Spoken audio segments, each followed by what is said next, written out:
5 steps to overcome procrastination.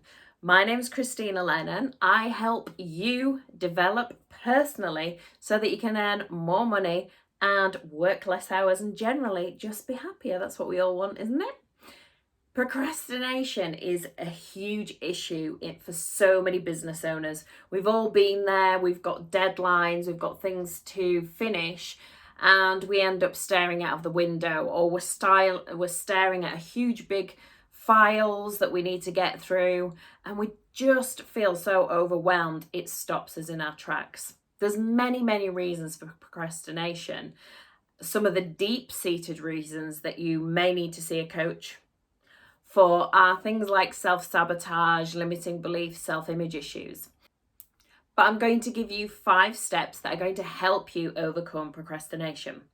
Step 1, accountability. Can you hold yourself accountable? Do you set deadlines and stick to them? If you don't, then you need a coach, or you need an accountability partner, or to tell somebody needs to know your deadline. It's in your diary, it's a strict deadline. Accountability partners, somebody in the same industry, a different industry to you, is a great idea. You can have a monthly meetup and make sure that you are sticking to the plans that you set down. So step 1, accountability. If you can't hold yourself accountable, find somebody who will. Step number 2 is really important. It's removing distractions. Every time we get distracted, it takes up to 20 minutes to get back into flow state where we're thinking the same things. So one of the main things you can do is close your door, or if you're in an open plan office, have some kind of sign when you can't be spoken to. I've seen programmers that put headphones in and have signs on their back saying, please do not disturb. Make sure that you are not disturbed. You may be the office manager, you may be the CEO and have an open door policy.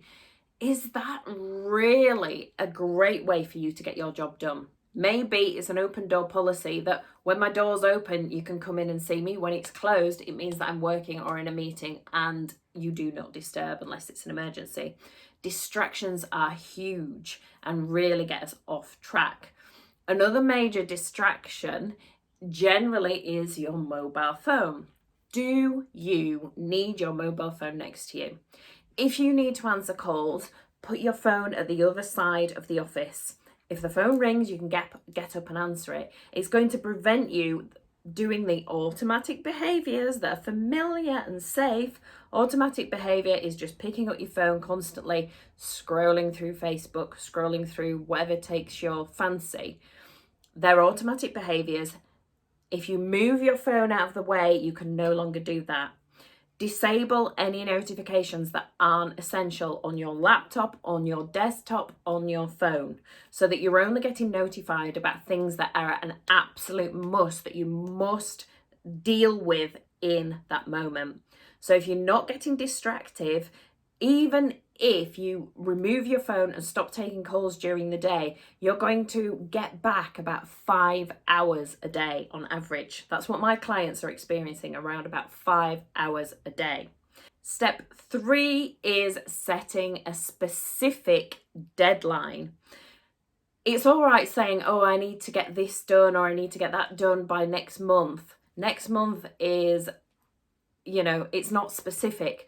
Set a day and a time, or a date and a time, so that you know exactly when the task is going to be completed.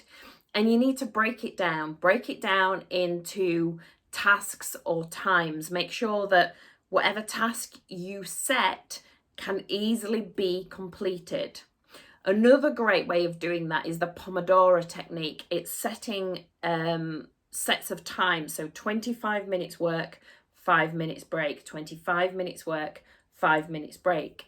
It breaks it down. Our brain likes things in chunks, in small amounts, and that way we don't experience overwhelm.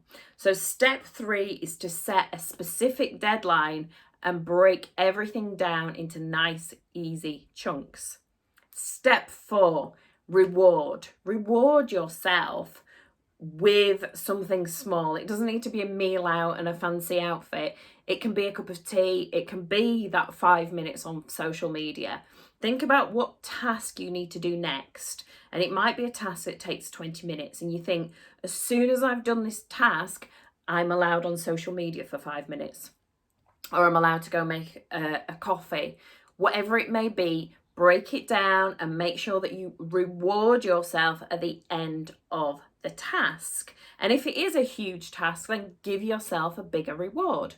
But as soon as your brain starts to get into that habit, it will complete the tasks because it knows I don't get that treat, that, looking on social media or whatever it is, until I've done the task. So give yourself some kind of reward. Step 5 is allocating the right amount of time for the job.